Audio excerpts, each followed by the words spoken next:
Today, the GreenVote organization is putting out its presidential report card, which we've taken across 20 states to get information out to the public as to the records and positions of the presidential candidates on environmental matters. GreenVote was established in 1989. In the last election cycle, we became the biggest of the environmental PACs. The purpose of our activity is threefold. One, we are trying to educate the voters as to exactly where the candidates stand. Too often candidates say they're for the environment, but actually don't say their positions or don't tell the public their former record. So we want to make sure folks are educated before they go into the ballot room. Secondly, we're attempting to end the politics of fuzziness. We see every election candidates standing in front of toxic dump sites or out in front of pollution sources saying they're for the environment, but not really listing the specifics as to what they would do to improve the environment as well as the economy, for that matter. The third point we want to make is that we believe the environment is a nonpartisan issue. Republicans and Democrats alike are for strong environmental improvement, but there are two sides. On the one side are a handful of corporations who stand to benefit from environmental destruction. On the other side are millions of Americans who are demanding much more timely and effective action where the environment is concerned. The results of the report card today are fairly straightforward and simple. The team of Bush and Quayle failed. They received an F. The team of Clinton-Gore got a good grade, a solid B. And unfortunately, Mr. Perot is missing in action, really doesn't have a record on these issues, and refused to answer our questionnaire as to what he would do on environmental matters if he were to become the president. Our message is straightforward. What we're saying to the voter is that if you want more toxic waste in your water, more air pollution, more water pollution, then President Bush is your man. If you want candidates that are committed to strong environmental enforcement and strong environmental programs, then the Clinton-Gore team is your team. The report itself, we looked at 20 different categories of environmental protection. We scored the candidates on each of those categories. The Bush-Quayle team scored 19 Fs and 1 C. There has been some improvement in terms of the military actually attacking some of the toxic waste problems at the military bases. So there was some improvement there. But in every category, other than military cleanup, the administration failed. It is our opinion that the Bush administration is failing in their sacred duty to protect the American people from dangerous chemical hazards as well as general environmental problems. The Clinton-Gore squad received 1A, 14 Bs, 4 Cs, and 1 D. We want to point out that we have seen some problems with Governor Clinton's record, but all in all, he's a good candidate on the environment, not yet an excellent candidate, but we hope that because Senator Gore was the best senator on environmental protection matters, that he's able to bring Governor Clinton's B up to an A as time goes on. We shall see. Looking at some of the specific points of each of the candidates' record, we find that the Bush administration's record is a record of false promises. President Bush was going to be the environmental president. As he stated last election, he was going to clean Boston Harbor. His first budget actually proposed $0 for the cleanup of Boston Harbor. He said he was going to convene the nations of the world to put forth strong environmental treaties. We saw in June the president going to the United Nations Summit in Rio de Janeiro actually attempting to gut both the Biodiversity Treaty and the Global Warming Treaty. On clean air, we did get a new Clean Air Act passed by the Congress a couple years ago. Unfortunately, President Bush and his administration have put forth regulations that actually weaken the intent of the law. One of the worst sort of air pollution nightmares that President Bush has given us is that he's allowing corporations to increase the amount of poisons or pollution that goes into the environment without even notifying the state governments or the neighbors involved. President Bush said he was going to be the conservationist president. He turns out to be the conversationalist president. There's such a gap between the reality and the rhetoric that it just doesn't add up. There's so much hot air coming out of the president's mouth on the environment. The White House effect is contributing to the greenhouse effect. Fortunately, his environmental programs are another point of light without a battery in it. Clinton solid B, if you look at the record, we see that the first piece of good news to those of us who are concerned about both the environment and the economy is that the Clinton-Gore team understand that you can have jobs, business opportunities, and a healthy economy at the same time. We've heard the Quayle-Bush team say you can't have jobs and a healthy economy at the same time, but study after study now points out that one of the best ways to actually get the economy rolling again is to actually invest in environmental cleanup and invest in environmentally sound technologies. If you look at the specific record, Arkansas is one of only 4 states in the nation that meets all the clean air requirements. Clinton has agreed to limit carbon dioxide emissions to 1990 levels by the year 2000, a central demand by the environmental community. In 1991, under the governor's leadership, so-called bad boy legislation was passed, which allows the state to deny permits to companies that have bad environmental records. As well, this legislation increases the civil and criminal penalties on environmental polluters. The Clinton-Gore team is also for more fuel efficiency and as well getting the nation off of foreign oil to be substituted by conservation and other safe technologies. The choice is clear. The Bush-Quayle team remain a threat to the environment, and if the voter is for threats to the environment, then they should go ahead and pull the lever for the Bush-Quayle team. But if you want a team that is committed to sound environmental protection, then Governor Clinton and Senator Gore is the team you should vote for. What we're saying in this election time is that unless the voters get educated on these topics and make environmentalism one of the reasons they vote for a candidate, unless we do these things, we may literally leave for our children a landscape of death and disease and a legacy of contaminated air, water, and soil.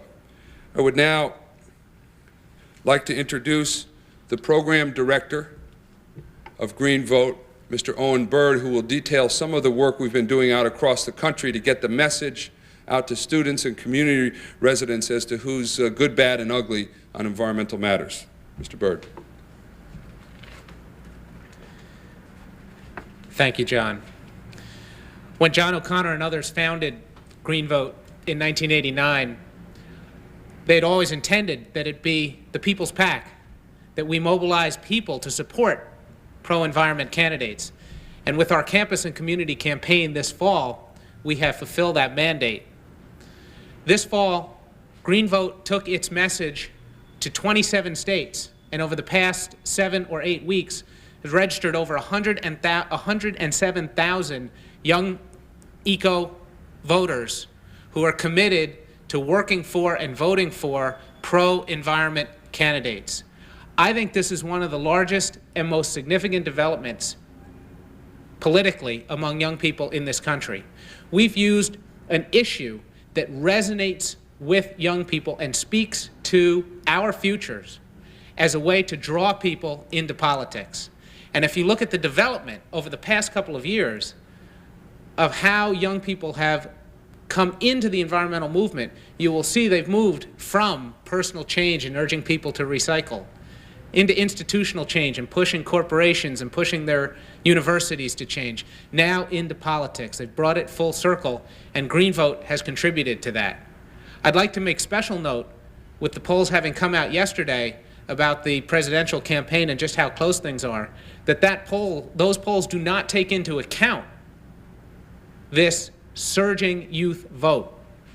Those polls of likely voters, fail to acknowledge those who have not voted at the same address in the last 2 elections.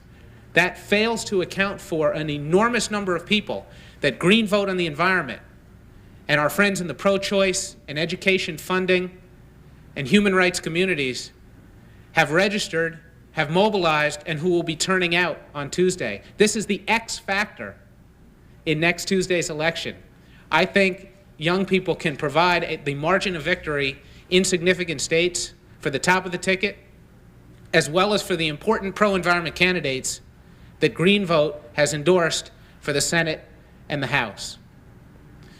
As you know, some of our Senate candidates are in especially tough races this fall. Barbara Boxer in California, Les Aucoin in Oregon, Russ Feingold in Wisconsin, Carol Mosley Braun in Illinois.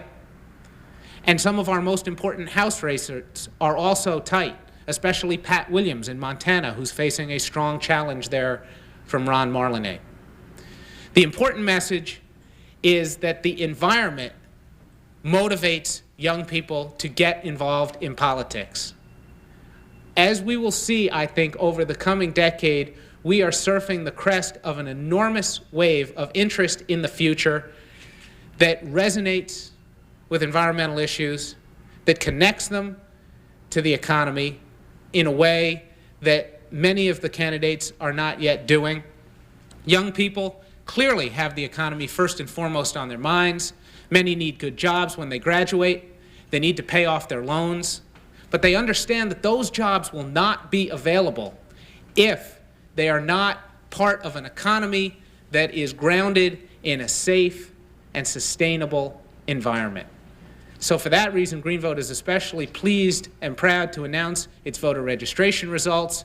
Pleased to let you know that we are pushing and mobilizing for an enormous Get Out the Green Vote campaign over the next 6 days, where young people will be mobilizing their peers to get to the polls and support pro-environment candidates.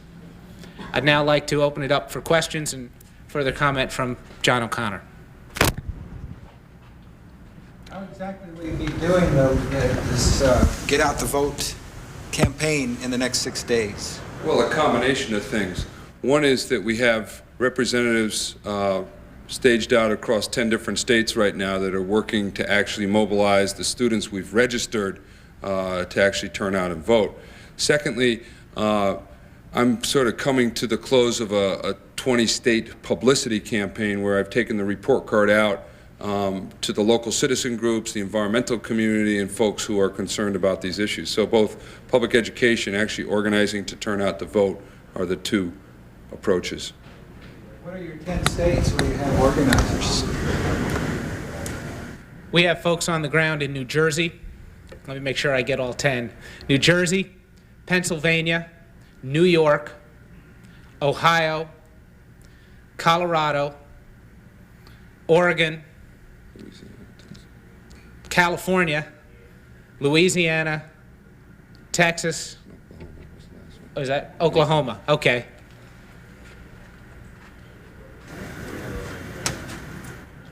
How did you pick those states?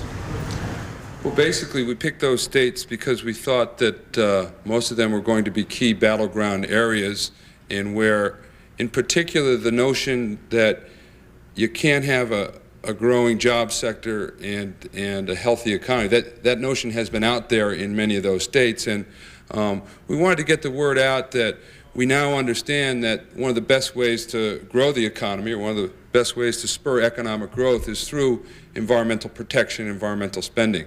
And we think we're actually breaking through, particularly in some of those oil and chemical production states, Louisiana, Texas, Oklahoma. Citizens are now understanding that, hey, you can have both. You can have both many more jobs and business opportunities, as well as a healthy environment. What did Clinton and Gore get an A and a D in? Got it. The D grade, which is sort of what people are focused on, is the problems that he's had down there at the Jacksonville, Arkansas situation, where there has been ongoing problems over the course of a couple of decades. That's where most of the Agent Orange was produced for the Vietnam War. There is joint responsibility, however, between the President and his staff, EPA, and the governor, because these things actually were put on the federal Superfund list during the 1980s. So we see joint responsibility there. One of his top grades, of course, is that he and Gore have been very strong on both the biodiversity treaty as well as the treaty to reduce the global warming gases that every nation in the world now, except for the Bush administration, it favors. So those were the two areas. There's also been a lot in the press recently, I think unfairly against Governor Clinton, that suggests that some of the pollution in the White River from agricultural runoff is somehow his fault. We don't want to suggest that,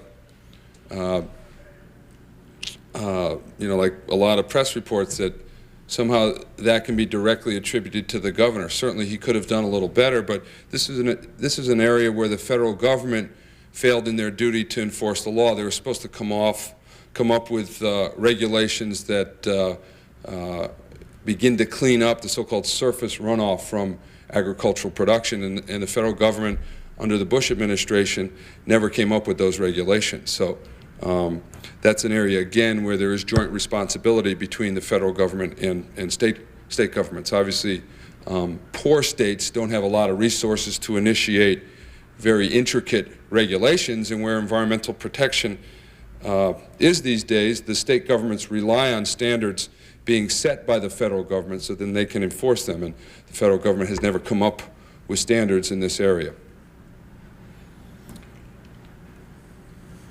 Other questions or comments? Yeah, I was interested in endangered species, particularly the spotted owl. How did you factor in the positions on that issue, and what do you think of Clinton's promise to have a summit to solve the spotted owl problem?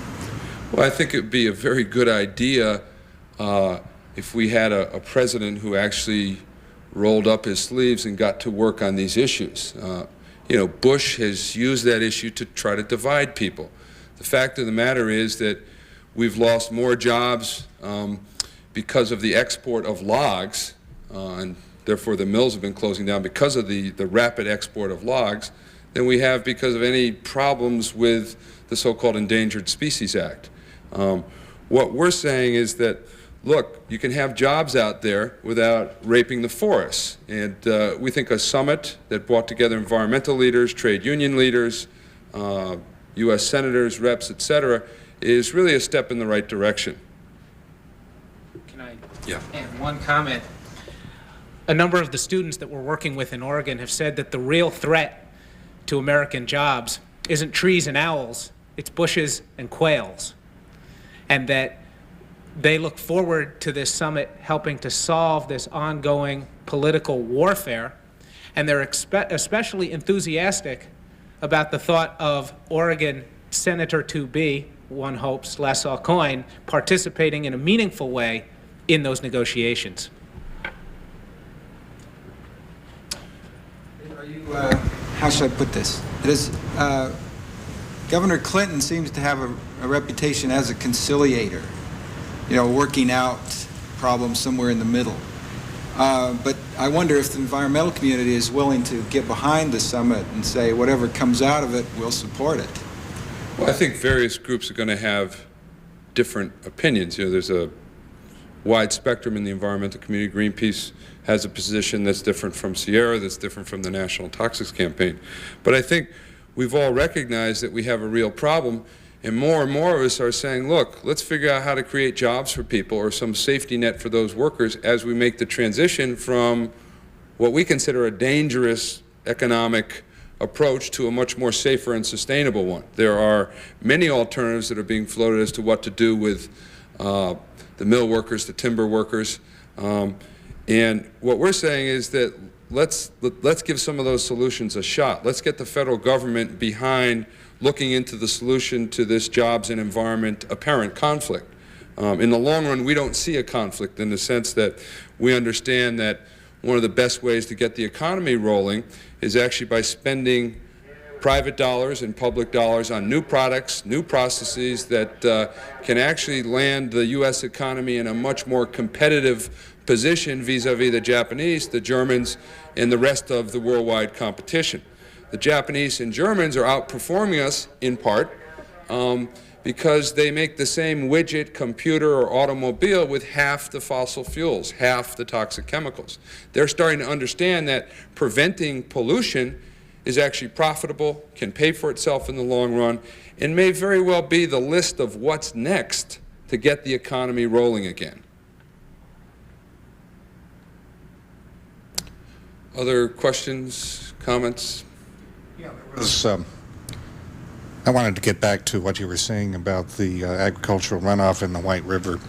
Last week, Frontline ran an excellent 2-hour special on the history of the two leading presidential candidates that paid particular attention to Governor Clinton's commitment to keep industry in Arkansas, and referred to his very strong support from Mr. Tyson of the chicken company, the poultry company. And it seemed to point up that the agricultural runoff that you're, well, you seem to be letting Governor Clinton off the hook. Basically, the documentary said that, documentary seemed to imply that Governor Clinton's support from people like Mr. Tyson and his desire to keep the Tyson poultry interests in Arkansas led to his being less than diligent in enforcing those very agricultural runoff issues. Yeah, let me be clear. I didn't see this special, so I can't really comment on the prime time or whatever the special is, but I will, the Frontline special. Are you acquainted with Mr. Tyson? Yeah, actually, I've met Mr. Tyson. Willie Nelson introduced me to Mr. Tyson. He sponsors some of the farm aid programs to help small family farmers, and I understand he has serious pollution problems at his chicken factories, as do most of these facilities across the South, the Midwest, et cetera. I want to point out that, you know, we're not offering a blanket endorsement in terms of anyone having a perfect record. The National Toxics Campaign, what I've done for the last 10 years, has arm wrestled with the governor on serious public health issues. And that's why the report card has, you know, some C's, a D, some B's. But the average is that it's a good record. There are problems in each of the candidates' record, but we're simply saying that, look, if you want a candidate who's committed to improving the environment, your choice is Clinton. If you want a candidate who has false promises put forth to the American people on the environment, if you want a candidate who's committed to more pollution, not less, your choice is President Bush. Again, nobody's perfect yet on these topics. The closest anyone's come to perfection is Senator Gore, and a few other senators and reps who actually get 100% rating on almost everybody's scorecards. We're simply suggesting that if the voter is concerned about the environment, the promise of the Clinton-Gore ticket on environmental matters is much better than the Bush-Quayle team, which has been a disaster. Do you expect Senator Gore to have a positive effect on Governor Clinton if they are elected president? You know, I can't comment on the exact relationship, but certainly the governor is yielding to Senator Gore on environmental matters, you know, each and every day. And I believe that Clinton's commitment to the environment is reflected in the choice of Senator Gore as his running mate. Did you happen to watch all four president? Did you happen to watch the debates? Yes, I did. Did you hear Governor Clinton in response to a question about the 40-mile-per-gallon cafes say that he was studying that he was reading the National Academy of Sciences report, and that he was more inclined to believe that a 37.5-mile-per-gallon cafe would be more technologically realistic? Right. Certainly he's committed to the goal of 40 miles per gallon, and certainly he has said that he needs to study it to make sure it doesn't ruin the economy. But I think what everybody from the little fella to the Rockefeller is beginning to understand is that the consumer is demanding more fuel-efficient cars. Let's just put the environment aside for a half a second. People want cars where they can get a bigger bang for the buck, so to speak. They want cars that allow them to get from here to there at a cheaper price. More fuel-efficient cars is the product, and it's amazing. I'm kind of amazed by this whole debate. I know the auto industry has their studies, and they're screaming bloody murder anytime they have to retool. But unless they begin to retool and put out cars that the consumers want, our competitors, the Japanese and Germans, already have cars that meet this standard. This is not a technical issue. We know how to make cars that get a much higher sort of return on the investment, from the consumer standpoint, looking at fuel efficiency. So this is why the minivan saved Chrysler. I'm not an expert on the auto industry, but that's what some have said. So I'm just simply saying that The minivan is a truck, which doesn't get the kind of fuel efficiency that a Dodge Colt gets. right. I'm not familiar with the Colt versus the minivan, but the point is that we need improvements in this area. And President Bush is like a Neanderthal man on this particular issue. He's fighting. He's fighting the international trend to get better products on the market, and that type of technical innovation, giving us cars that can get us there 40 miles to a gallon, are the type of things that we're going to be buying more and more from the Germans and Japanese, unless people like President Bush and GM and Ford wake up. John, I'd like to just add one follow-up comment on the subject of CAFE standards. I've spoken with the sons and daughters of auto workers in Michigan about this subject, young people who care very passionately about the environment. They know it's a false choice. They say their parents know it's a false choice. Their understanding is that this is the technological wave of the future, it's the consumer wave of the future. But your question about where will Bill Clinton stand on CAFE standards after he is elected, if he is elected, is a good one. And I think that points out the continuing role of GreenVote in its need to remain urgent and focused on these issues. Many of the young people we've spoken with intend to form a shadow Congress after the election, with one campus in every congressional district, and the students on that campus working with their locally elected representative to make sure that that person continues to represent their interests in Congress, and that we don't have political greenwash, but what we instead have is a greener, cleaner Congress committed to environmental protection and restoration. So GreenVote will continue to be a partisan first and foremost of the environment.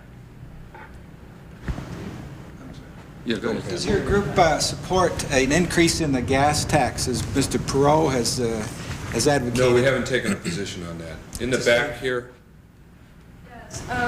You mentioned here in the environmental record for Governor Clinton and Senator Gore, solid waste of B+. This morning there was an article in the Washington Times about an open dump on the senator's father's property in Arkansas.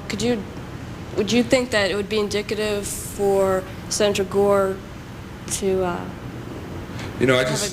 I didn't see anything about the senator's father. I'm sure there's family who have all sorts of problems. But listen, Al Gore is one of the few heroes on the environment. Long before it was popular, when he was a junior congressman from Tennessee, he focused the nation on toxic waste issues. He had some of the first hearings back in 1978. So his record and his influence is very clear. He understands that we can clean up the environmental problems. You got to pay attention to it, and you can do it in a way that's good for the economy as well. So we don't think, relatives, properties, have anything to do necessarily with how a public official is going to perform in the Congress or the White House or the outhouse, for that matter. And so Gore has a solid A by everybody's rating system, and we think the genius of Gore is that he is really, in his book, I know Quayle's had a interesting time with trying to read that book, but if you read it carefully, you begin to understand that this guy, Senator Gore, understands that it's technical innovation that gets the economy rolling.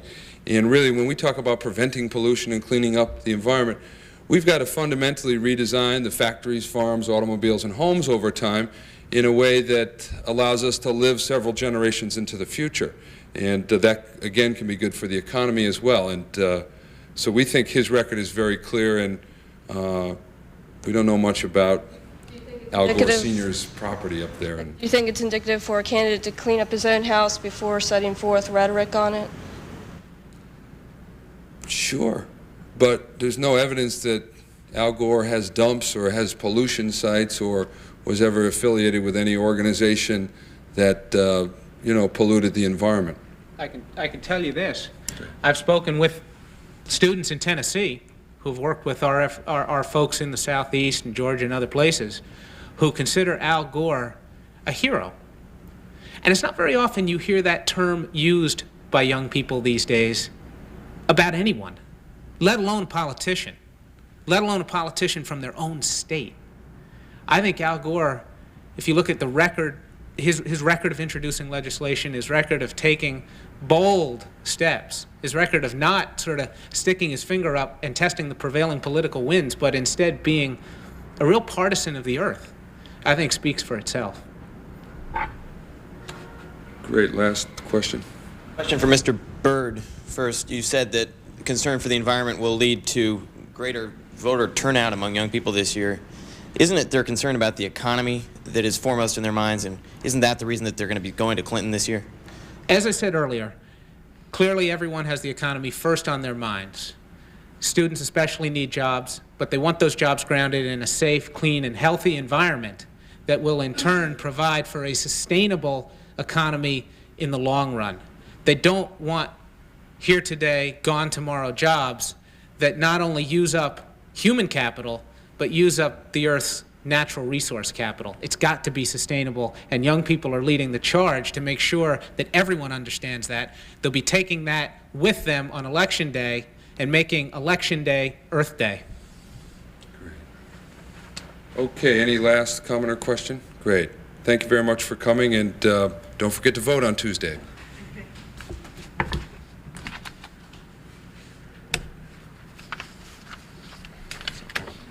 There's you.